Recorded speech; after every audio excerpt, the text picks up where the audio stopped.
Friends,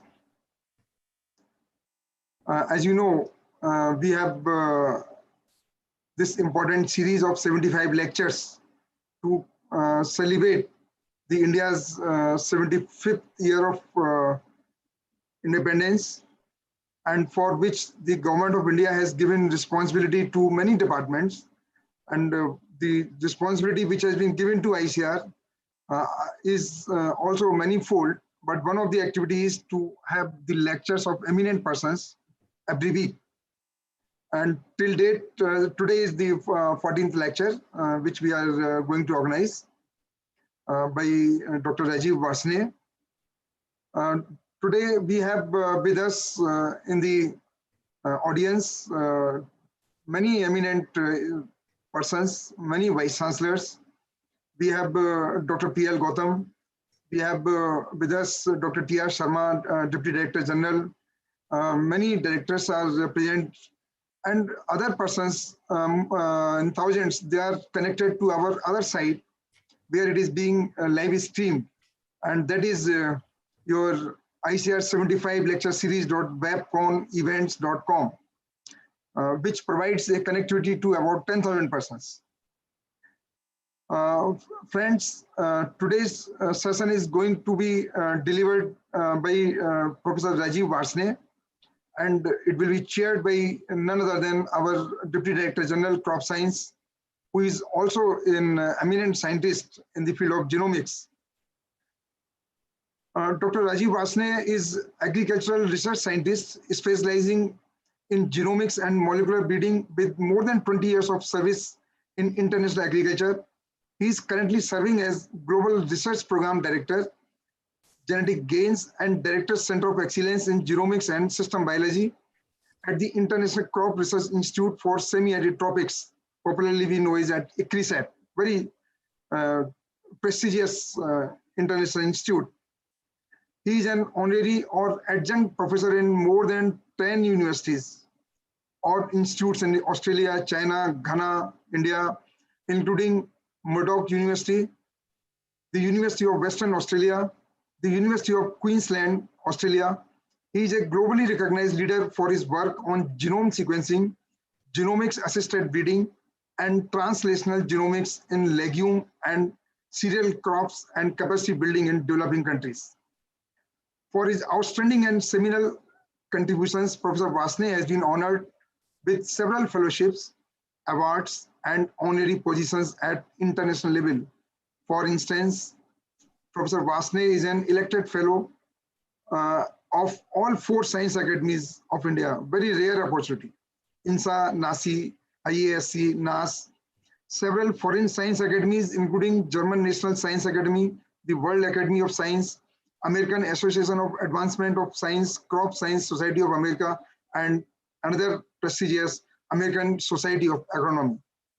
He is recipient of several prestigious awards, including Shanti Swarup Bhatnagar Award. Very rare to get this award, and Rafi Ahmed Kidwai Award, another prestigious award. These are the most coveted science and agriculture awards from Government of India. Professor Varshney, with more than 400 research papers, more than 400 research papers in high impact factor journals, including 15 papers in Nature journals, is the first and only Indian agricultural scientist, plant biologist with more than 100 H index, very rare phenomenon. He has been recognized as highly cited researcher by Thomson Reuters for last 8 years in a row, and one of the 10 influential Indian scientists. I repeat, one of the 10 most influential Indian scientists by Times of India, which is a leading Indian daily newspaper.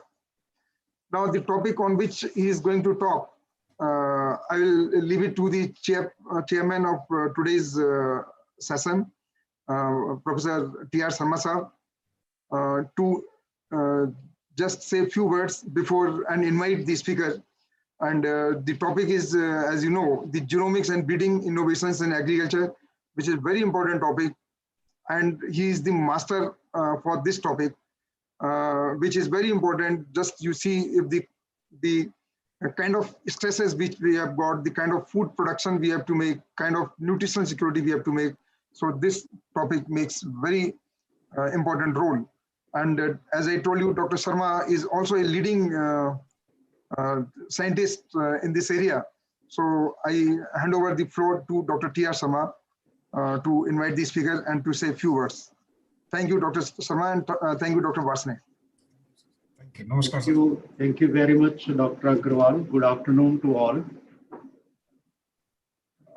Today's distinguished participants and our distinguished speaker, Dr. Rajeev Varshney, other participants from different organizations, former DDGs, vice chancellors of different universities, students, ladies and gentlemen. It's a great privilege for me to be here this afternoon to listen to none other than Dr. Rajeev Varshney, who has already been introduced by Dr. Agrawal, our DDG Education. And we know that this is a very eminent series of lectures being delivered by eminent scientists. And this is the 14th lecture in this series. We have planned many such lectures in the years to come, the days to come. So I don't know what to say about Dr. Rajeev Varshney because he has already been introduced. But I know him for the past more than 21 years. Yes, 21 years as a very close friend and distinguished scientist, particularly working in genomics. And few years back, I would like to tell all the participants here that pulses are being considered as orphan crops as far as genomics is concerned and genomic resources are concerned. But now if we just Google with Dr. Rajeev Varshney and pulses, I think you will get thousands of hits in Google search, which itself says that Dr. Varshney has made these crops as a model crops for understanding genomics and genomic assisted breeding by his efforts of sequencing many genome crops starting from pigeon pea, chickpea, not only one line, but many lines, and with international partners and international consortium. I used to discuss with him that now we have enough genomic resources available with us in almost all crops, and more than 350 crop plants have already been sequenced. So we should make use of this information in developing crop varieties which ultimately benefit the farming community. And I'm really happy to say that for the past 4 or 5 years, Dr. Rajeev Varshney has changed its course of action and research towards utilizing this huge number of genomic resources available in not only in pulses, but millet and many other crops, many crops, and he has done work in that towards development of climate resilient varieties. And one of the varieties which was last year released through AICRP system, in which Dr. Rajeev Varshney has contributed along with IRI and other scientists from ICAR system. It's a chickpea varieties, first variety derived through marker assisted selection, resistant to drought as well as fusarium. So I'm sure today he's going to tell us more such examples in his programs, which are really going to benefit society at large and scientific community specific. So it's my privilege to invite Dr. Rajeev Varshney for this particular series of eminent scientists, and the topic is genomics and breeding innovations in agriculture, which is a topical subject nowadays, and I'm sure all of us will be benefited from his talk. Dr. Rajeev Varshney, please. Thank you very much, sir. And good afternoon, everybody. I feel very privileged and honored to speak in this important session, and especially under the chairmanship of Dr. T.R. Sharma, who has been a very good well-wisher, mentor, and friend in the area of genomics and genomics-assisted breeding, as Dr. Sharma mentioned. And so thanks a lot, sir, for very elaborate introduction. I'm very much grateful to Dr. R.C. Agrawal, Deputy Director General Education, for this invitation and giving me this opportunity. I think that it's really an honor for us to share our work and views in this important session. I could see from this list of participants, there are many senior authorities and personalities and higher position holders, DDGs, vice chancellors, directors, and many well-wishers, and my friends and collaborators are there. So I'm really grateful to all of you to join this particular session. Now I will go directly to my presentation, and here let me do this thing quickly. Hopefully you can see my presentation now. You can see my slide and you can hear me. Yes, yes. go ahead. Thank you very much once again. So it's great for our country and that we are celebrating this Azadi Ka Amrut Mahotsav, celebrating 75 years of India's independence. And in this series, I'm really grateful to ICAR and ICAR leadership, Dr. Mohapatra sir, Dr. T.R. Sharma, Dr. Agrawal, for this invitation. Now, I would like to have not very technical presentation, but little bit generic, but also highlighting the role of genomics and breeding in agriculture. So before that, let me congratulate all fellow Indians on this occasion that now we are completing, or we will be completing 75 years of India's independence next year. But nevertheless, we already started to have this function, and we as Indian feel very proud of that one. So, and I feel really very excited to be one of those speakers in this prestigious series of ICAR. So congratulations and best wishes to all Indian friends, fellow Indians. So thank you very much. Now, I would like to talk about agriculture. And when we talk Indian agriculture, sometimes people start to put different kind of views. But here I would like to mention Indian agriculture is a success story. I would like to repeat again, this is a success story. How? Let's see this thing. First is that India being very ancient civilization, agriculture also dates back to Indus Valley civilization. At present, the country ranks first in the world with highest net cropped area, and it ranks second worldwide in farm outputs. As per 2018 data, Indian agriculture employs more than 50% of the Indian workforce and contributes about 17 to 18% of country GDP. In terms of that commodities export, if you would like to see, then this is in the range of about $33.4 billion. But somehow, as a general person, or if you talk general people, they don't recognize this importance of Indian agriculture. On the other hand, if you talk about space research, where India is generating about $2.5 to $3 billion, we are having much more fascination, excitement towards that than agriculture, because we don't recognize the importance. Nevertheless, this is the thing.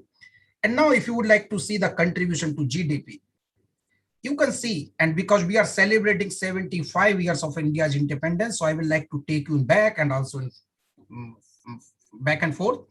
So if you see from 1960s, the good thing is that agriculture output is continuously increasing. Of course, in initial 2-3 decades, we had a lot of impact because of the Green Revolution, but nowadays we are having this agriculture output coming from the high value horticulture and livestock commodities. But in general, agriculture is producing about $480 billion net value for the country. Now, when we are talking 75 years of India's independence, as I said, so I would like to take you a little bit back in 1960s, 70s, that decade. Based on my reading, and some of you may already be aware, that at that time point, India was struggling in terms of its food security.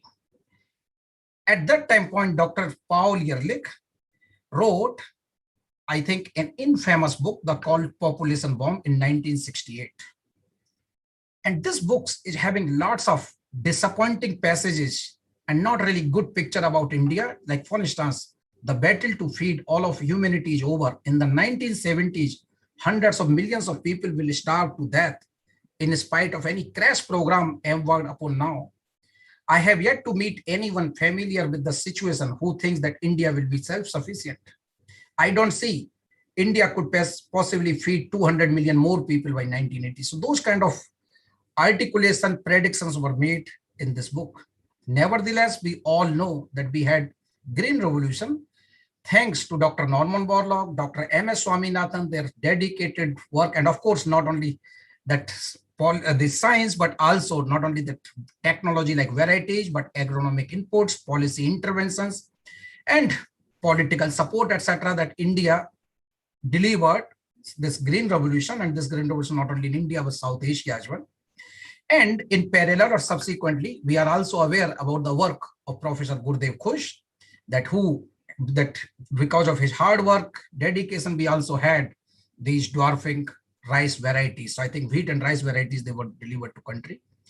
I had a privilege to meet all the three of them individually several times, but of course, this was really important, very interesting, exciting for me when I met three of them together in the same room. And that was way back in 2003, when I used to work in Germany and I went for a conference.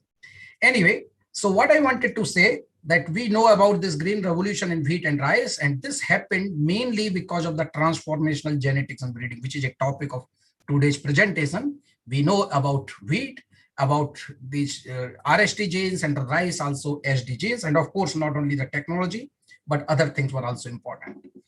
Recently, Professor Deepak Pental has published very nice article in Dialogue Science, Scientists and Society, very nice article. If you have not read, I would strongly recommend to read it. Now, in this article, you will see that how the cereal production has increased. Population has also increased in India, but I think that we are having really good, how should I say that, good magnitude. The cereal production happens in much more higher magnitude than population. And if you see land use for cereal, this is not going up because we know that population is increasing, but even with the limited land, you are having large amount of the cereals. And when you talk about cereals, then again, you would like to see this thing in the case of rice. From 50s, 26 million ton to we reach about more than 104 million tons. In wheat, about 100 million ton. Even maize, coarse cereals, including pulses. This data is old, but now currently we are having more than 24 million ton pulses also. So I think that Green Revolution has delivered on these important crops, but not only that one, but even other crops like pulses, etc. So India has done a remarkable job. And some of you may already have read this paper. This is also a very important paper from Dr. O.P. Yadav, Dr. Mohapatra, Dr. Dhillon, and Dr. D.V. Singh. And this paper also indicates very clearly that how that productivity has increased. Either this is the case of wheat, rice, pearl millet, even in sorghum. So basically across all the different cereal crops, we have made the significant progress. Now, so as a result, we had this Green Revolution, we had surplus production of many crops, etc. And India has become a food security country from a grain deficient nation. And now we have even 1.3 billion people, more than 3 times than what we used to have in 1960s. But now we are producing more than 100 million tons rice, 100 million ton wheat, the lead exporter. Per capita net availability has also increased from 312 grams from 1950. So we are talking 75 years back. And this is the progress what Indian agriculture has done in 75 years, that now we have increased to 512 despite that exponential growth in the population. So we can celebrate on this 70th occasion about the Indian agriculture, and we always need to put that very positive articulation about that contribution of agriculture. So friends, we can say that in summary, Paul Ehrlich's prediction about famines, massive deaths in India were found to be false. Although we still have some issue of the food security, nutrition security, or maybe accessibility to the food. So these are the different issues. In this context, Jonathan Last, a famous author who wrote this book, What to Expect When No One is Expecting America's Coming Demographic Disaster in 2013, he mentioned in his book that Population Bomb as one of the most spectacularly foolish books ever published. So this does not mean that Paul Ehrlich stopped to write the books. He's writing books, but I think that now if you see his articulation, they are entirely different.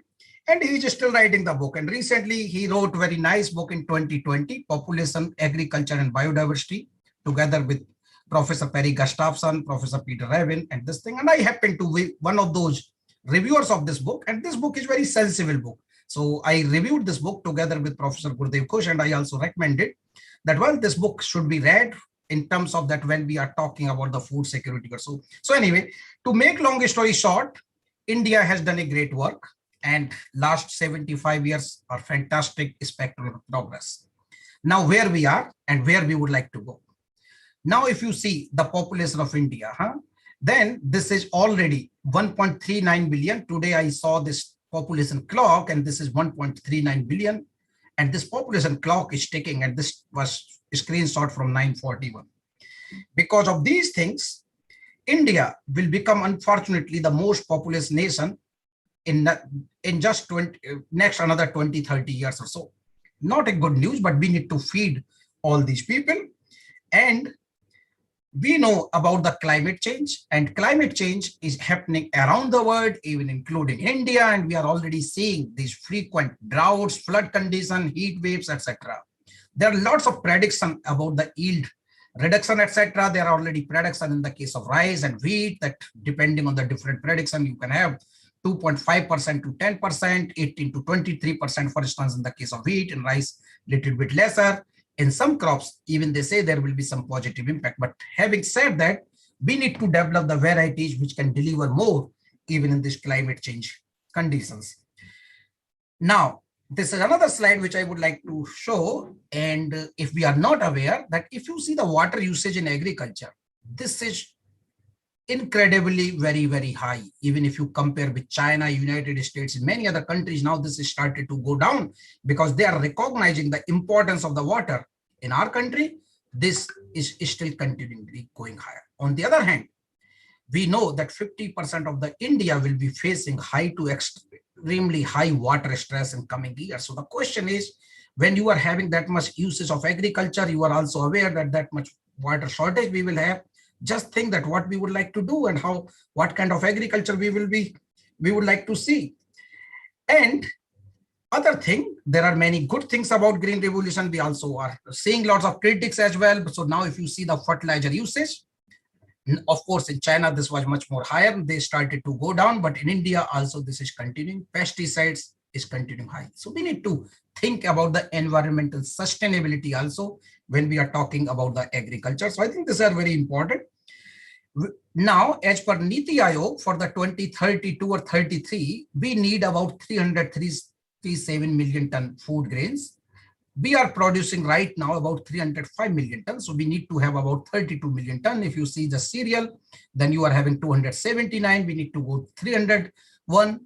And oilseed, this is very, very important that we need to pay attention in the oilseed, that we need around 100 million ton in just next 10 years, and we are having just 36 million ton. We need to go 3 times higher. In pulses, as I said, so last few years have been very good years, thanks to ICAR institutes, and of course the policies, etc., that we have made a significant progresses in the pulses. Still, we need 35 million tons. So we need to have these, we need to go to that kind of production, but we don't have that much land. So what we need to do, we need to think about the yield. And as we know that we are having a different kind of yield, like theoretical yield, experimental or station yield, potential farm yield, actual farm yield. Farmers, they are harvesting this kind of produce. And many of us, we are working on this aspect here. So now as a scientist in the area of the crop improvement, at least we can try to address some of these yield gaps in this side so that we can enhance that one. So having said that one, population, climate change, water usage, and of course, environmental sustainability, etc. I think we all are having a big challenge, and this big challenge is to produce more from the less, and that too while taking care of the environmental sustainability. And in this direction, crop improvement community across the country in partnership with international organizations like ICAR, IRRI, SEMET, or many other organizations, they're contributing to agriculture here. So basically, all of us in general, what we have been doing or we need to continue to do to develop the better technology, better varieties, which are disease resistant, pest resistance, environmental stress tolerant like heat or drought. And nowadays we are talking a lot about the nutrition also, because this is another important area that we in agriculture, we need to focus on that one. So basically we need to enhance the productivity while taking care of the environmental sustainability. So this is a very important thing. Now, many of us have already been working on this different aspect by using the different kind of technology. So now the question is, can genomics play some important roles? Can breeding can contribute something? Of course, breeding has been done by together with different disciplinary sciences. But now with this new novel technology, what we can do? Many of you are already are aware about the genomics, but if not, then basically the genome is a set, or basically how do we look like, what kind of function our body as a human being or plant or animal is having. They're all controlled by the genes.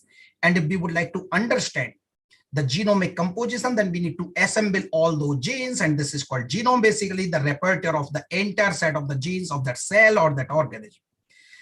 Because of the emphasis on the human health, and we have recognized the importance of the human health during this pandemic, that how important it is, but nevertheless, human health and agriculture, they are two important basic necessity for the human being. And because of the emphasis on the human health and the genomics advances, way back in 1990, international community embarked on the human genome sequencing project. This took about 13 years, $3 billion, and idea was to understand the genes related to the different diseases, health related stuff, etc. So this was a big significant progress in this direction. But then scientific community start to think that, well, we cannot spend $3 billion every time. We cannot spend 13 years every time. We need to have some new advances so that we can use these sequencing technologies, sequence the genomes of human being in the faster manner, and not only in the human, but also we can go in the plant side, animal side, etc. So as a result, in last few years, there has been significant progress in the genome sequencing technology. Dr. T.R. Sharma has been a pioneer in the sequencing technology. When he was at NRCPV, he has adopted several of these versions, and many other organizations in India, they have been working on these aspects. So we moved from the capillary sequencing, next gen, third gen sequencing, etc. So I think that these cost has become also cheaper, and the output has become much more higher. And now, so we have making a lot of advances in genomics. Way back in 2005, when I was in Germany, and when there were these advances were happening. So for instance, Arabidopsis genome was sequenced in 2000, rice genome came in 2002, then improved quality version came in 2005, and then genomics was moved. There was a boom of genomics. At that time point, we thought that, well, people are just talking about the use of markers, marker-assisted selection, etc. How we can use the genomics to assist breeding. So basically, we gave a concept of the genomics assisted breeding for crop improvement, and we provided this concept in the 10th anniversary issue of the Trends in Plant Sciences. And as a result, this technology has become, or this concept has become much more powerful. Now, coming back to those crops which are important for India and also the dryland tropics in Africa, because as you know that ICAR works on 6 important crops, 3 cereals, sorghum, pulse millet, and finger millet, 3 legumes, chickpea, pigeon pea, and groundnut. And if we are talking about these crops, then at that time point, way back in 2005, we did not have that much genomic resources. So then we wanted to develop those genomic resources. With this objective, in 2007, we established the Center of Excellence in Genomics and Systems Biology. And we established larger partnership with the organization, mainly with the ICAR Institute, DBT Institute, CSR Institute, State Agriculture University in India, and also large number of partners in other countries of Asia, Africa, Europe, and the United States. So we feel very lucky to have very broad partnership. And as a result of the Genomic Center and the partnership, we thought that if we would like to make some advances in these crops, we need to sequence the genomes. And what we did that at our center, together with the partners, and I already mentioned large number of names and the partners around the world, we sequenced the genome of pigeon pea way back in 2012, chickpea, pulse millet. In the case of groundnut or peanut, we are having the yellow tetraploid. So we sequenced both genomes of initially the wild species, then we have sequenced the tetraploid species, subspecies Festigata, subspecies Hypogaea. This is a huge work, but then together with partners, we can deliver that one. And not only those genomes, I think we also have co-led and contributed several other genomes, including sesame, mung bean, ajukivin, jatropap.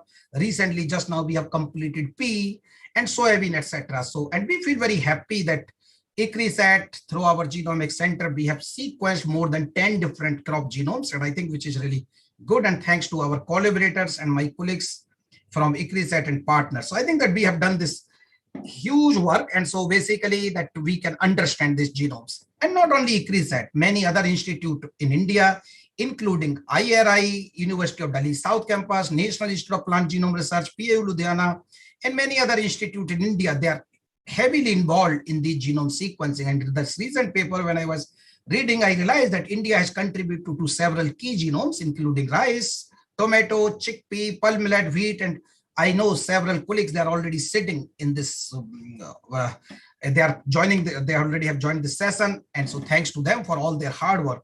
And not only that one, India has also, I think that they have been talking, they were working or having the interaction with this another big project called EarthBio Genome Project.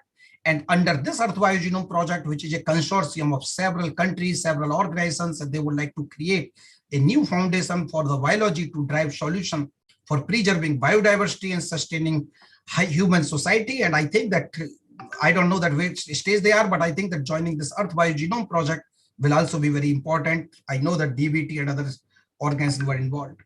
Now you can ask that, well, we are talking about wheat, rice, etc. Why you are talking about pulse millet?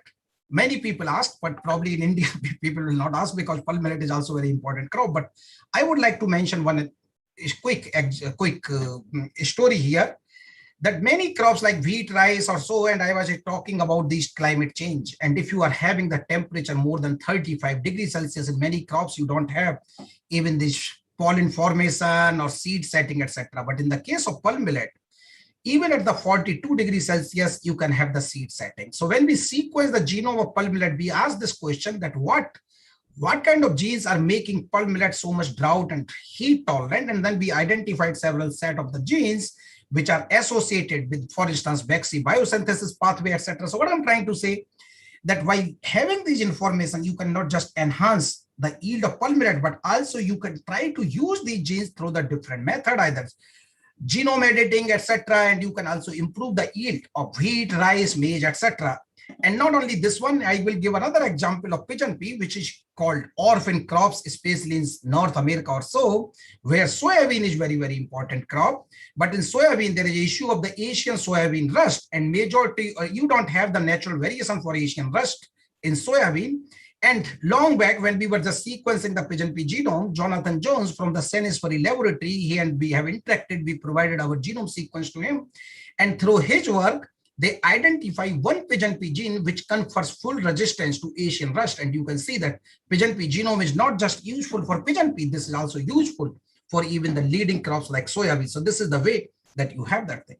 Now, when you sequence the genome, this does not mean, like for instance, in chickpea, we got 28,000 genes, that these genes, they are working in all the tissues at all the stages.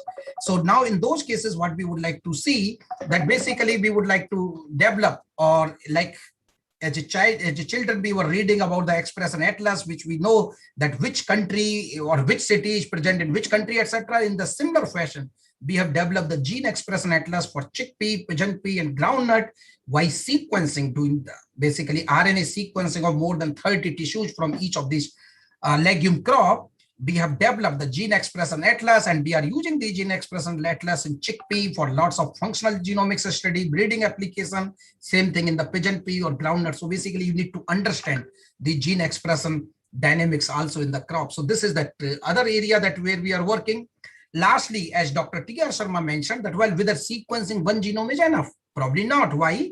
And just see here that if somebody has sequenced one cultivar, this yellow color thing, and other person has sequenced this green color thing, and the other one is blue color, then you can see, and this was the result from the analysis of several individuals of the different crop species, that now when you are having these three genomes, only some genome is common across all three, some genes are common between two, and some are unique to each of these cultivar. What happens if your gene of resistance or some important trait is present in this portion, but you have sequenced this genome, then you will not be able to target that gene. So basically, based on these things, we are talking to sequencing not just one individual, but several hundreds to thousands of the individuals. And this is a concept of the pangenome. And we have extended this concept of the pangenome to the super pangenome. And we are talking that now, for instance, in the case of chickpea, where we are having 8 different sizer species, for each species, we should develop a pangenome, and then we should develop a super pangenome for the entire sizer genome as sizer genus. And we are working on this aspect. And based on these things, we have sequenced few years, 300 pigeon pea lines. Then this work has provided the information about the center of origin of pigeon pea in Madhya Pradesh, also provided the idea that how pigeon pea was migrated from India to other countries. But more than that, while doing the phenotyping of these pigeon pea line, combining these data, we identified several genes associated with many breeding agronomic traits. Similar kind of work we did in the case of chickpea, where we sequenced 430 chickpea lines. And here we identified the genes or markers associated with yield under drought and heat stress, so that we can deliver the lines for the climate change ready chickpea varieties. So this is the way that we are moving. And recently we also have completed the sequencing of more than 3,000 chickpea lines. And this work was mainly funded by Ministry of Agriculture, Department of Agriculture and Cooperation. We had a lot of collaboration with ICAR Institute, like Indian Institute of Pulses Research, many state agriculture universities. So what we have done, we have sequenced more than 3,000 lines at 10x coverage, and we are analyzing these data. But on top of that, we have also phenotyped all these 3,000 lines at 6 different locations: Kanpur, Bhopal, Sihor, Patancheru, Junagadh, and Jaipur. So all these things, and we have phenotyped those traits. We have phenotyped these lines for breeding related traits. So basically, we got the sequencing data, we got the phenotyping data, and based on this sequencing, and I will come back to that point later. But other thing is that when you would like to use them in the breeding program, what we breeders need, that they need to have some cost-effective genotyping platform, so that they can screen their breeding population, their mapping population, their germplasm in that cost-effective manner. In this aspect, while after sequencing, generating different kind of resources, we have developed large-scale genotyping platform in each of our legume species, including SSR, DART marker, genotyping resequencing, whole genome resequencing, 10 SNP panel, 2000 SNP arrays, because one size does not fit all. Sometimes if you need just marker assisted selection, you use less number of SNP. Sometimes when you would like to do the GWAS analysis, you do the 56,000 SNP array. Sometimes you would like to do the genetic map, go for the GVS. If you would like to go for the genomic prediction, you just use the 2000 SNP array. So, but what I want to tell, that we have developed a suite of the genotyping platform, and depending on your objective, you can use that platform. So now if you have a population, if you have germplasm collection, you can use any of these platforms for genotype and sequence. Second, in the traits in which you are interested, then you need to phenotype those population in that field, in the real conditions, or in the high throughput phenotyping systems. One of them is present in IRI campus. I have been to there several times, but nowadays the new type of these phenotyping platforms are coming, drones, etc. And there are different kind of stationary platform, phenomobiles, phenopoles, and of course, all these platforms we have. At ICAR also, for like drought tolerance, we are having the Legy scan, lysimeter, and we are also doing the fish-based phenotyping. So when we are developing either those large scale biparental or multi-parental population or germplasm collection, we have a possibility to screen them at large scale. And I think many of ICAR centers, they already have that kind of possibilities.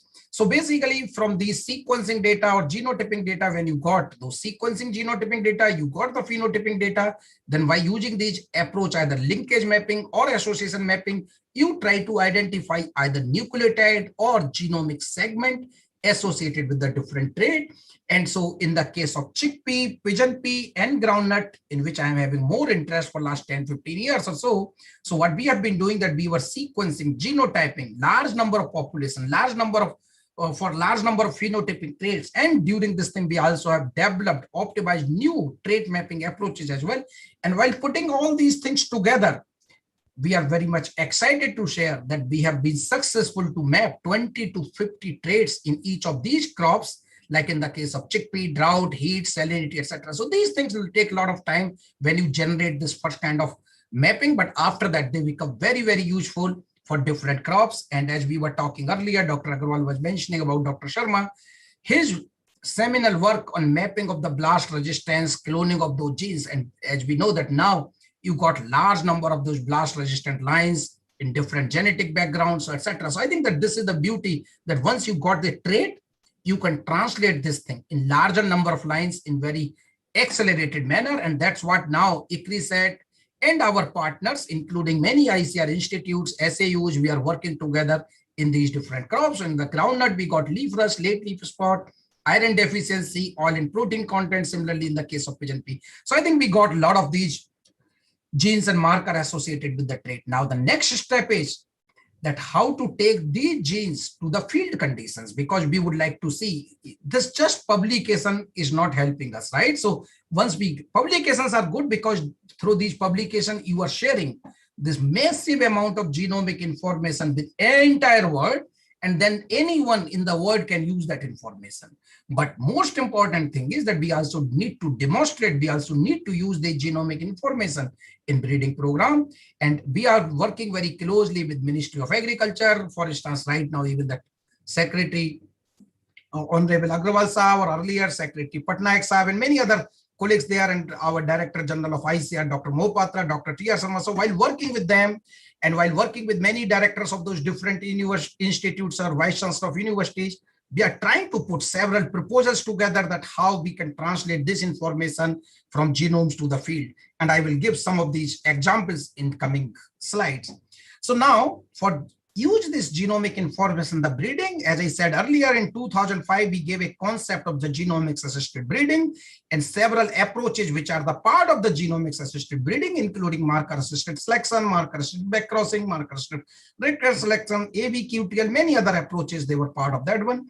And these approaches have been successful in many crops to deliver the varieties. I will highlight some of those examples. And nowadays we are having the other approach, that new approach called, not new approach, but new concept of genomics assisted breeding 2.0, where we got another set of the approaches called haplotype-based breeding, genomic selection, optimal contribution selection, or even the gene editing. And here we have put the gene editing in two ways: promotion or removal of the alleles through the gene editing, you called page, you called raise, and I will talk about these things in a minute. And nowadays there is new approach, speed breeding. So basically, if you use any of these approach in combination with speed breeding, you can deliver the products in much more faster manner. And that's the way that we are moving now. So while doing these things, what we have been doing, that we have been using this genomics assisted breeding, and we think that we have been very successful. And ICRISAT does not release the variety, but basically we work with our partners, and these are the partners who develop the varieties, who release the variety.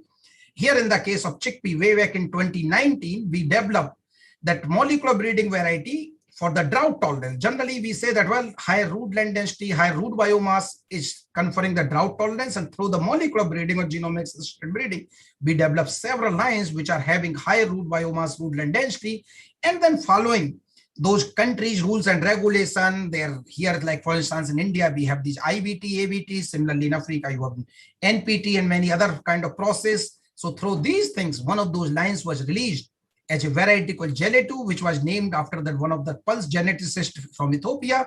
And this variety is providing the yield of 3.82 tons per hectare as compared to these other Czech varieties like Tekre, etc. So this is success story from the EIR. And now I will be highlighting another story, and this is coming from the IRI from Dr. Bhardwaj. And while working together, we have developed this line, drought tolerant variety, Pusa chickpea 10216. This was also released in 2019. And this was done by introgression of the QTL hotspot in genetic background 372.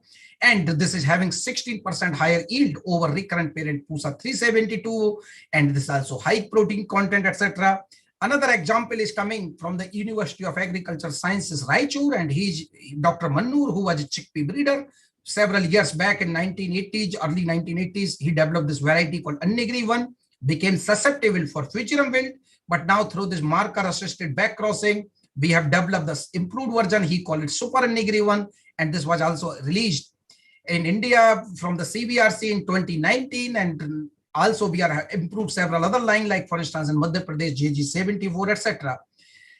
And last year, this was another variety coming from the IRI of ICAR, and this was the Pusa chickpea manav. This is for the fusion wilt resistance, which is having 28% higher yield advantage over recurrent parent, and also higher seed weight, etc. So these are several success stories for the chickpea. So you can see that we have success stories for the drought, we are having for the fusion wilt, which are the important component trait. And this is very exciting project, and we feel very proud of that one. And sometimes I say that, well, we have several papers in nature journals, but this paper is much more important than those papers. Why? Because in this paper, we have summarized the work of several institutes, including IRI, IIPR, and also Rani Lakshmi Bai University and PAU, etc. So while working together in this paper, we have highlighted that how the cuticle hotspot introgression has enhanced the yield in 3 elite cultivars. Some of them, they are already in this advanced variety trial.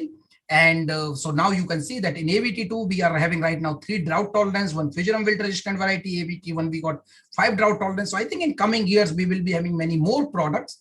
And this kind of work is getting attention basically from the outside world as well, like from United States, American Society of Agronomy. They have very nice story about the breeding a better chickpea. Same thing here from that in India, that how the genomics is working for developing those better chickpea varieties.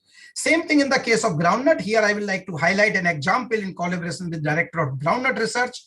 If you see the groundnut varieties, majority of the groundnut varieties, they are having basically, if you see the oil composition, that 20-30% linoleic acid composition, which is not good for health.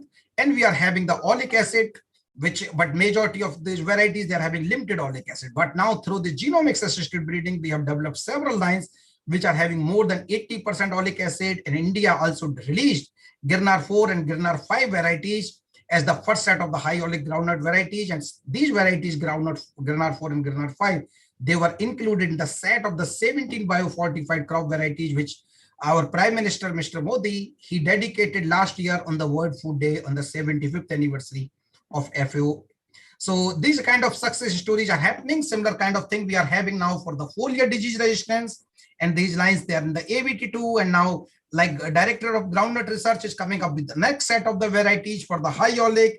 And some of these varieties, when we are taking these things to our other partner organization, like here, this example of Ghana for the foliar disease resistance. And some of these lines, they are showing really very good resistance level on those existing varieties. So I think that I'm not putting those slides here, but some of these lines, they are also going in the advanced release process in those countries as well.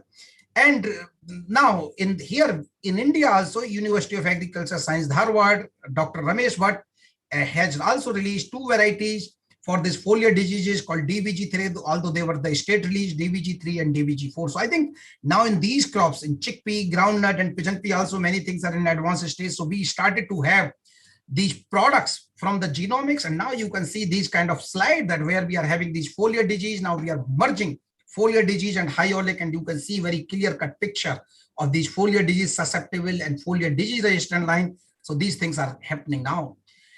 Recently, some of you already know that this success story from CCS HAU and decrease at long back of HHV67 improved cultivar, and this HHV67 improved cultivar is grown in more than 875,000 hectare area in those fulminate growing regions. And some of the estimate indicate that alone in Haryana, this hybrid HHV61 improved was very helpful and provided about $13.5 million. Now, ICRISAT, CCS, HAU, and other partners, Permilat or so, they have developed another set. And I think last week or so, this was also released, HHV67 improved second version. And this has been released for the A1 in A zone in Rajasthan, Haryana, and Gujarat. So I think that this is going to be making another success story in India. I gave the example of ICRISAT mandate crops, especially those crops where we did not have many resources.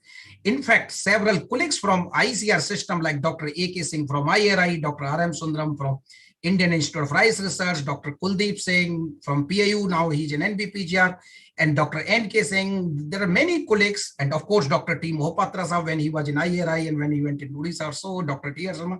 So these people also have been the pioneer in delivering those genomics assisted breeding products in many crops. And I was just having quick updates and while working with several colleagues and some colleagues from ICAR or so, and I was so much happy to see, and this is the slide I have put to show that one, that even alone rice, you are having now many varieties for blast resistance, BLV, low soil phosphorus tolerance, etc. And there are a lot of number of these things that now even that submergence tolerance, you are having drought tolerance together.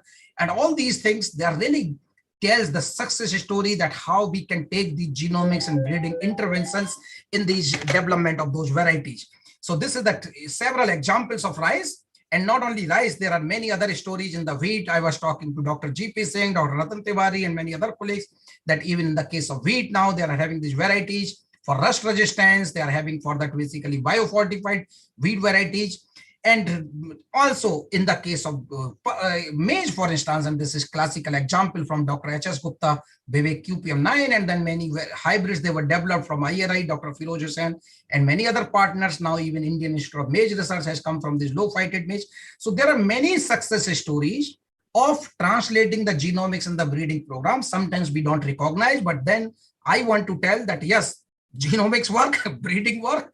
And so genomics is not just restricted to the publication, because many times we have this notion, genomics people just publish the paper. No, they are. So basically they also provide the tools and technology. And now we need to accelerate this thing further, that how we can make this pipeline much more stronger. So this is the something which is happening. So you see, remember, I was telling earlier, 75 years back, between 50s, 60s, then I was telling that where we are now. Now the next question is, where we would like to go, what is next, again, from these advances in these different areas. And for that purpose, as many of us are already aware that as a breeder, as a crop improvement scientist, we are always interested to enhance the rate of genetic gain, which is directly proportional of the selection intensity, selection accuracy, genetic variance, and inversely proportional to years per cycle. And we have discussed some of these issues recently in one of those invited articles in TAG. So what we need to do, that we need to do not just focus on the development of the population, but we should also need to focus now on the continuously population improvement, and then only that we can go ahead. And in this context, you remember I mentioned that way back in 2005 in the Trends in Plant Science, we gave the concept of genomics assisted breeding, and after 15 years now they published another issue, 25th anniversary issue, and they asked us that what do you think now and where we have reached from the genomics assisted breeding. So we highlighted many success stories, but then we say now there are many new areas, because as I showed, it is possible now to sequence large scale genomes from the gene bank. It is possible to undertake large scale phenotyping. Now, earlier people were worried to use the germ plant lines in the breeding program, because they say if you will go to the genetic diversity, there will be less genetic gain, you will be having the linkage drag. But now, because of this possibility of high resolution mapping, it is possible to take the lines which are having good alleles and also having good diversity. And sometimes this approach also called optimal contribution selection. And we also have the possibility just not to identify the genes, but also the haplotypes, I will tell in a minute, and we can go to the haplotype-based breeding. Earlier, people were just predicting the line based on one or two gene or locus, but now it is possible to do the prediction based on the whole genome. So this is another area, genome-wide prediction. Now, gene editing is another important approach. Many times we are planning to use a gene editing to improve something. Now, based on the genome sequencing, functional genomics, if you can identify the good alleles, you use these things for improving the beneficial alleles. I call this approach promotion of allele through gene editing page. If you got the harmful allele, because now even from the chickpea research, we have got the information how much genetic load we have in the chickpea genome, which is not really good for the agronomic performance of chickpea. So question is, how can you reduce this genetic load and how can you purge these alleles? And for that, you can remove these alleles through the gene editing. So we basically would like to develop these varieties, future crops. And I will not go in the technical details, but as I said, so now through the sequencing, you identify the genes, you identify the different combination of those nucleotide variation called haplotype. Then based on the phenotype, you identify the superior haplotype. So for gene 1, for instance, haplotype 3 is superior. For gene 2, haplotype 1 is superior. But now if you see some leading variety, they may not have these desirable haplotype. So the question is how you can improve or how can you replace this inferior haplotype by the superior haplotype. So this is the way We are moving in haplotype-based breeding. This is an example of pigeon pea, a Maruti variety, very popular in Karnataka state. But if you see the analysis, this is having many inferior haplotypes, but you can convert these inferior haplotypes, the superior haplotypes. So this is the process called haplotype-based breeding. Other approaches, as I said, and if you see, and this slide is coming from John Hickey from Roslin Institute, and then if he is the animal breeder as well as plant breeder, so he works in both the direction, but he moved to the new company anyway. And from this thing, what happens in the plant breeding, majority of time, we are focusing more on the product development, that how we can get much more better variety. In animal breeding, they keep on focusing more on the population improvement. And nowadays, this is the thing they are saying, that in breeding, we need to have the two-part strategy. We should have the population improvement. We should have the product development. And for the population improvement perspective, I think the genomic selection is one of those approaches. So what genomic selection does, that based on the phenotyping data, sequencing data, you develop some models, and then you go to your set of the breeding lines, you genotype those lines with that marker platform, and based on the earlier model, you predict the performance. Now, if your lines are good, you take them to the next generation. But even at this stage, if your lines are predicted to be bad, you can remove these things. So you can even having the negative selection also. So for doing these things, you need to have the genomic resources, databases, and phenotyping platform, capacity development. And I think that for majority of these things now, in majority of the crops, we already got all these things well in place, and we are moving in this direction. So for instance, again, in the case of our crop, chickpea, groundnut, pigeon pea, together with IRI, IIPR, DGR, and also our international collaborators, Cornell University and Gobi, etc. We are working now for genomic prediction together with the ECRE program of Dr. GP Dixit in the case of chickpea, and Dr. NP Singh, and many other partners, that how we can deploy the genomic selection. And some of our previous analysis that are providing us that you can have up to 0.9% of those prediction accuracy. Same thing in the case of groundnut, we have developed the models together with Director of Groundnut Research. And in the case of pigeon pea, we are deploying the genomic prediction basically to predict the better set of the hybrid combination. And this data set has provided us some newer set of the combination which were never tried in past. And now we are making those crosses, and we believe that these new hybrids will be providing much more higher yield or so. So basically, genomic prediction is another approach where we need to invest our efforts. As I said, the gene editing is another very exciting approach where you can even edit a single nucleotide. There are many approaches, but nowadays CRISPR-Cas is becoming very, very famous approach. And here, this is an example from the several organizations from Germany, United States, IRRI, and these things, and what these people did, and especially for that, for addressing the issue of the rice blight. They have used the rice genome information, promoter sequence information, and based on these things, they identified a nucleotide in the different sweet genes, sweet 11, 13, and 14 genes, and they developed the gene edited lines, and they were found very blight resistant. And in fact, some of us, including in the leadership of Dr. Mohapatra, we wrote this commentary when Nature Biotechnology invited that, well, how this genome editing can be useful, and they have been useful in the rice. So similar kind of thing approaches we need to work. We need to continue to use these kind of approaches in the other crops as well, for the other genes as well. Now, lastly, I would like to say about the speed breeding. And this is coming from Lee Hickey from University of Queensland. And we know that in several crops, when you are having generation cycle for 1 year, you need to take 6 to 7 years to reach the homozygosity. Now in shuttle breeding, people could reduce this thing to the half time, but through the speed breeding, it is possible to undertake up to 6 generations per year. And this has been possible in several crops. Our institute, ICRISAT, is also working on this aspect to establish those speed breeding process. And I think when you use this speed breeding in combination of those different approaches, then you can have really accelerated crop development. So I think this is the immediate aspect that where we need to go.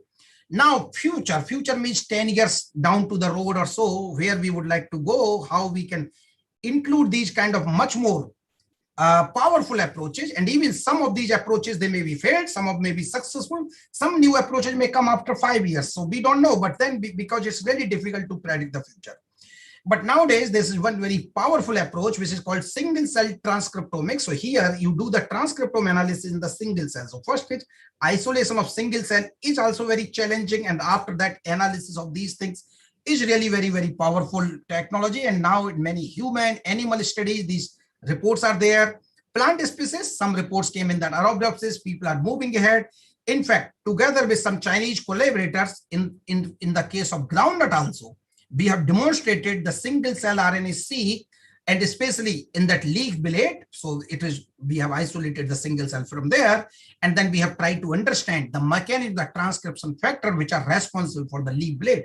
But this was the basic study. Now, if you would like to translate these things for the biotic stress resistance, like for instance, foliar diseases, drought tolerance, and what kind of network analysis we are having, how we can select the genes that they will be basically interfering, or rather say that they will be stopping those metabolic pathways, etc. So I think this is another important area we need to go. Now, another area is the systems biology. When we talk about the gene editing, etc., this is really good. But for these things, you need to have the gene, and not only the gene, you need to have that particular nucleotide which is causing the phenotype. And many times we say that from the transcriptome analysis, we can identify those genes, but this is not possible. But we are proposing now that you need to combine genomics, transcriptomics, proteomics, metabolomics data together, integrate with the network biology, do the modeling and simulation. And based on these things, you should be able to identify the genes which link the genotype to the phenotype. And these kind of approaches will be very, very successful. We believe that in coming years, systems biology will be a routine approach for many crop improvement programs. Now, other thing now, for instance, people are talking about synthetic biology, where it is possible to synthesize and assemble the genome. People have already demonstrated in the case of, for instance, in bacteria E. coli, where this approach was used to synthesize about 10,752 new genes. The question is it possible in next few years to have the synthesized genome for the plants, etc.? We need to see, but these are the approaches for future. Now, new approaches that forget even the synthesize everything, then can you write the genome? So for instance, when we are having the editor in that our MS Word, etc., we can write or we can edit that section of the paragraph. By using these kind of technology, can you edit the genes and you write the new version of the genome? So I think this is the other area that where we need to go ahead. Anyway, so these are some of the future approach. Now, you develop the new technology of varieties by any method, but this is very important that this should be reaching to the farmers in the real time. In many developing countries, including in our country, in India, I think this is also very important that we need to have really good agriculture extension system. And also when you are talking about doubling farmers' income, etc., I think we need to have really good policy interventions. And we are very much pleased to see that even at the current stage, that because agriculture is very important for any country and especially for India, there are many policies and they are really very pro-farmer, farmer-centric, and these are very helpful. And I think our request to our policymakers or those people that, well, they need to keep on coming up with this new policy, and they are they should be pro for science, they should be pro for research and also for the farmers. So I think this is already happening. And because of these policies, when we had this pandemic, and all of us feel very happy about one thing that, well, not about pandemic is really worse, but during the pandemic, when everything was going down, agriculture was the only sector which we still continue to remain in the up. And you can see mining, manufacturing, construction, hospitality, everywhere. This is just because of those good policies, etc. And I think that that's the way that we need to keep on moving ahead. So anyway, so friends, I tried to tell and basically try to tell the story 75 years back, then what happened, what is happening now, what needs to happen in future. Now, I'm having 3 bullet points for the suggestions or so. And I think that one bullet point, and this was already, this question was asked by Nature Biotechnology and Trends in Plant Science to me, and they were highlighted in their special issue. They asked where plant breeding will be moving in next 25 years. We said we cannot predict for next 25 years, but we can really tell in next 5 to 10 years. I think it is possible now to sequence not just 2, 3 or so, basically hundreds to thousands of lines. Not only the whole genome, it is possible now even to the single cell, RNA-seq, and people are even going for the metavolumes, etc. So you will be having huge amount of sequencing data. We are talking about generation of huge amount of the phenotyping data. Now the question is that we need to use the artificial intelligence, machine learning approaches so that we can make the better prediction with the better precision for the plant breeding program. And I think India being a country for the IT or wild thing or so, so we can really need to do something in this area, that how we can use these technology in the research also for these artificial intelligence and so. And I think overall, By using a set of these different things, we need to develop the better varieties, which India has been doing. We will need to continue to do it. But the other important thing is that we need to just not think from this perspective that how we develop the elite varieties. We need to see the entire agri value chain. So for instance, how should I say, like in the shortest time, these elite varieties should be reaching to the farmers. And when they are reaching to farmers, if you are not having that good agronomic inputs, then you cannot realize the full potential of genetics from these seeds, from these new varieties. So through the decision support tools, farmers need to have the better agronomy. And when you are having this better produce, then you need to also reduce the issue, address the issue of the post-harvest losses. Farmers need to be connected to the markets through the different kind of system. And then you need to talk about the value chain. You need to talk about the processing. So basically this way, we need to think about the entire agri value chain. So this is the second point which I want to tell. Third point is, and I know that in this presentation, there are many policy makers are also sitting and they already know this thing, but here again, I'm bringing the slide from Professor Pentel's presentation paper. Now you see many countries in Southeast Asia, for instance, South Korea, and if you see in 60s, etc., they were not having that kind of developed nation or so, but now last 20, 30 years, South Korea has reached, and because of their percentage of the GDP investment in R&D.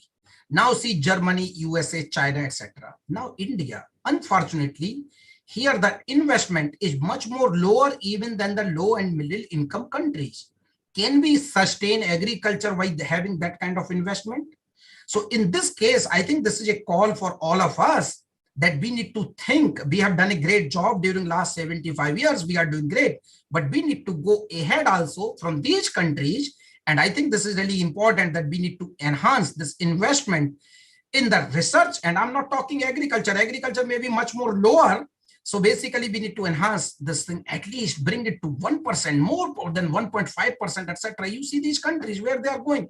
So I think this is really important that we need to think about this investment in R&D in agriculture. When we say about the agriculture budget, majority of time, which is also very important for the farming subsidy, farm, all these things, etc. This thing, but let's talk about the research and development also. Anyway, so the take home message, I think I wanted to tell that Indian agriculture is a success story. Both science and policy interventions have contributed to agriculture growth in the country. And genomics and breeding innovations, they enhance precision and efficiency of crop improvement programs for developing more suitable varieties. Next generation GAV version 2.0 approaches like haplotype-based breeding, genomic selection, gene editing, along with the speed breeding, they are expected to accelerate varietal development process further. Management, agronomy, and market access are required to realize the full genetic potential. International, national, and local government or agency support for R&D is very much required. For new approaches like biotech, conducive policy environment is very much required. With these things, and I would like to thank several colleagues, here I have mentioned their names, who have helped me to put this presentation directly or indirectly. From several of them, I got some slides from several of them. I had some indirect interaction from India and also from the ICAR and also some of my friends from IRRI. So thanks to all of them for helping me to put up this presentation. And lastly, I would like to mention that majority of the research which I presented in this seminar, this was the result of large number of colleagues from our Center of Excellence in Genomics, from our collaborators and partners at ICAR and also many other institutes from India and around the world. And we feel very proud and privileged to work with them. And thank you very much once again. And I will be very happy to answer any question. Thanks a lot for providing me this opportunity. Back to you. Thank you, Dr. Sharma. Thank you, Dr. Varshney. I will request Dr. T.R. Sharma to give his chairman's remarks. Okay, thank you, Dr. Rajeev Varshney, for this excellent talk. I think being from the same field, I really consider it as a treat of the evening. And we got a very good treat from Dr. Varshney. And starting from independent India 75 years back till date, I think he has touched upon almost all aspects of agriculture, starting from green revolution to gene revolution. And that's where we have to now work, and how he has shown that if we know the technological intervention, then how one can speed up the whole process of breeding. That's the take-home message probably we could get from him. And I'm not going to repeat what he has already said, but I would like to say that 25 years back, these all technologies were probably not known. We were even not knowing marker-assisted selection. Only we were thinking of developing molecular linkage maps and mapping genes for different traits. But this is the development which happened in last 25 years or so, wherein not only we could sequence the whole genome starting from Arabidopsis, we should talk about plant species in 2000. And now more than 400 plant genomes have already been sequenced, and 10 very important genomes were sequenced by Dr. Rajeev Varshney and his group. So application of genome sequencing, he has already talked about, giving very, very nice examples of genome-wide association mapping and genomic selection, as well as marker-assisted selection.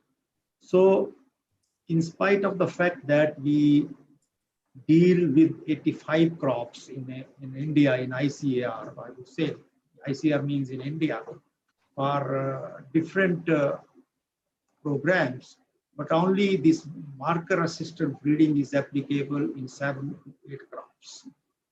Still, there is a lot of gaps, and one has to target those gaps, to fill those gaps, which are now we have in other crops of major significance. We are talking about cereals, and as I already told, that the pulses, which have become now a model species, is the availability of genome sequence available with us. And probably because of that and policy intervention, we have seen another revolution of pulse revolution, wherein from 2017 to 21, even yesterday, during our interaction with Honorable Minister of DG Sahab was telling that, Dr. Mahapatra was telling to our minister that after green revolution, if any other revolution has come in agriculture, it is pulse revolution. More than 7 to 8 million increase in pulse production within a gap of 3 to 4 years. So, and that happened because of technological advancement, because of policy intervention, and because of the hard work of our farming community. I think that we should not forget that our major stakeholders are farmers, and whatever we are doing, that can be best judged by the farmers. And now we have many varieties which are available in public domains, and more than 71 which are biofortified, and more than 55 varieties from around 8 crops which were developed through marker-assisted selection, and some of the example Dr. Rajeev Varshney has given. And you might have seen the application of genome sequence available with us, whether it is transcriptome or whole genome sequence. Not only it is limited to development of DNA markers or gene chips or mapping genes, but if we talk about genome editing, if you don't have genome sequence available with you, you can't do genome editing.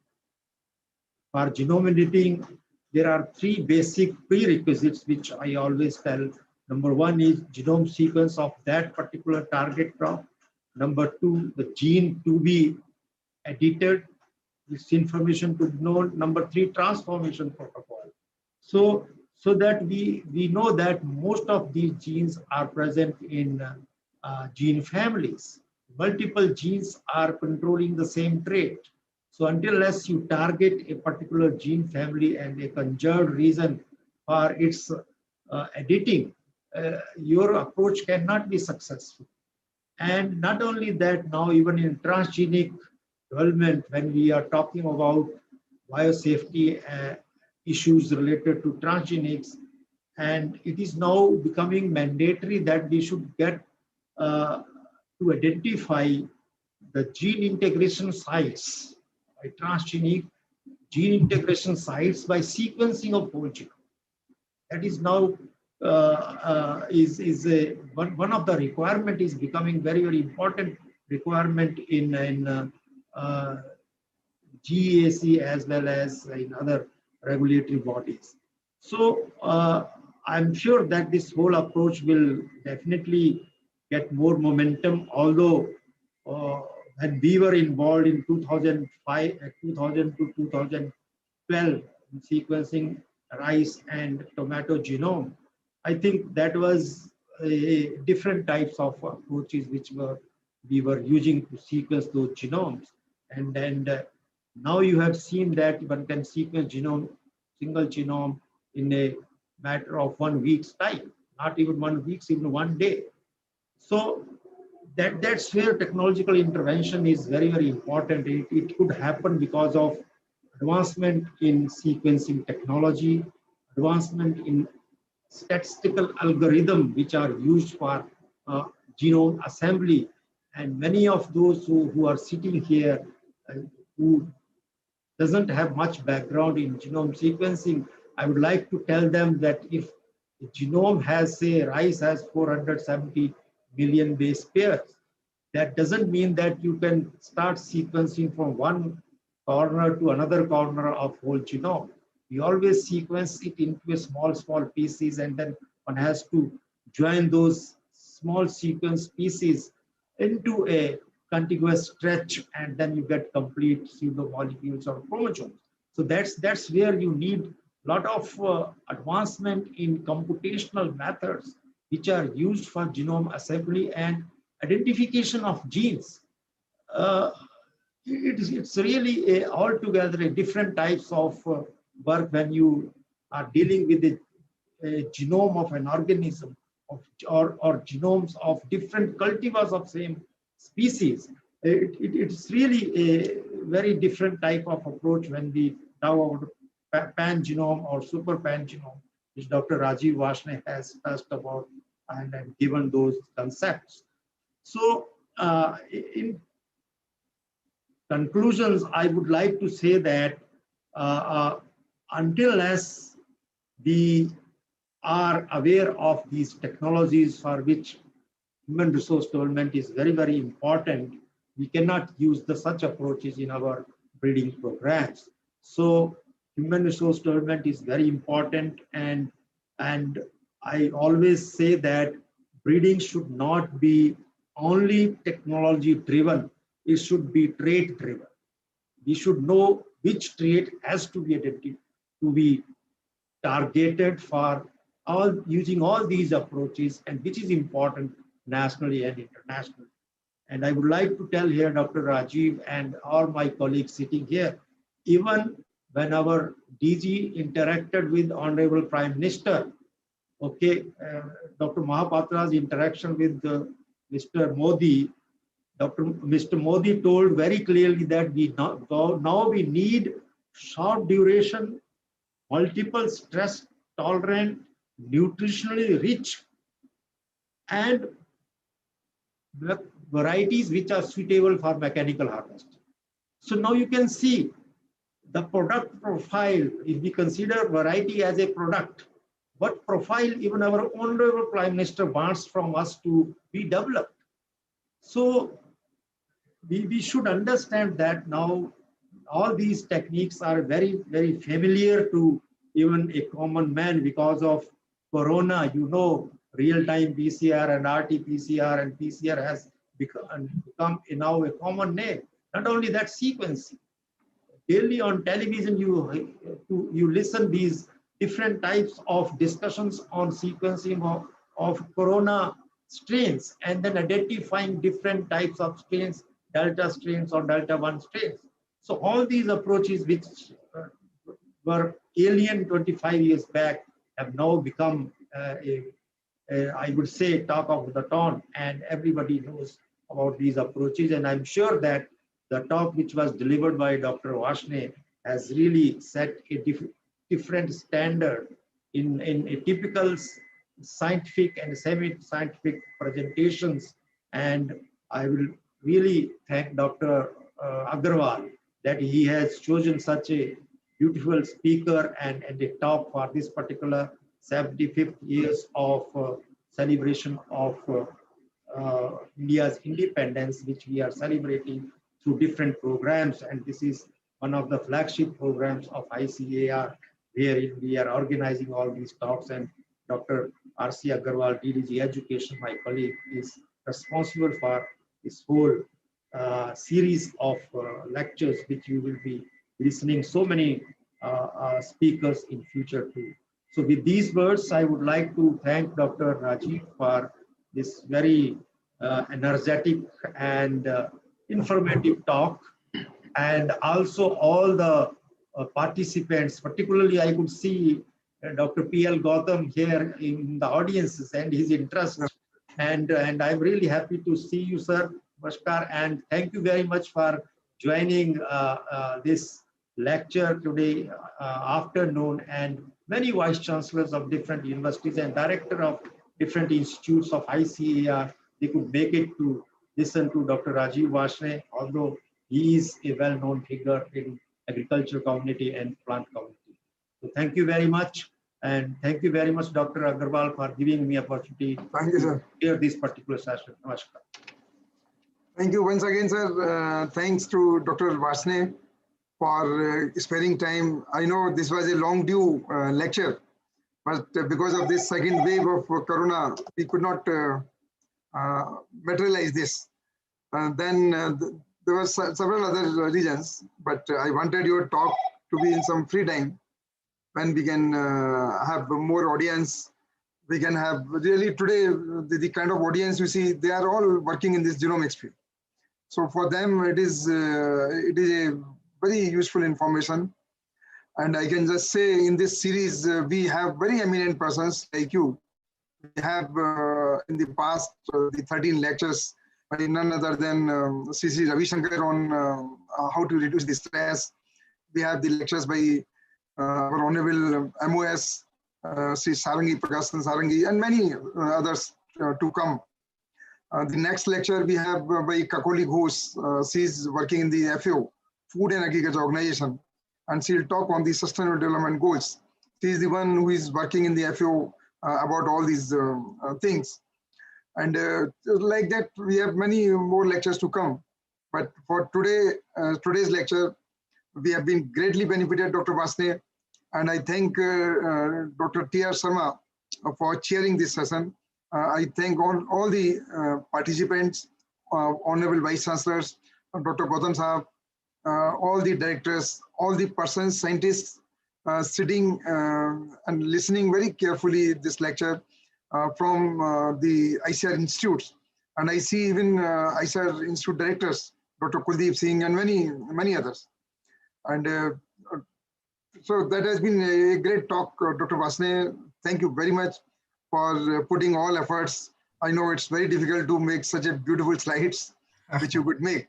So it could have taken a lot of efforts for you. So thank you very much. And please stay connected with this series. And the next lecture is on 9th of this month, 9th July. And I'll just give you the details, the link and other things. So thank you and namaskar.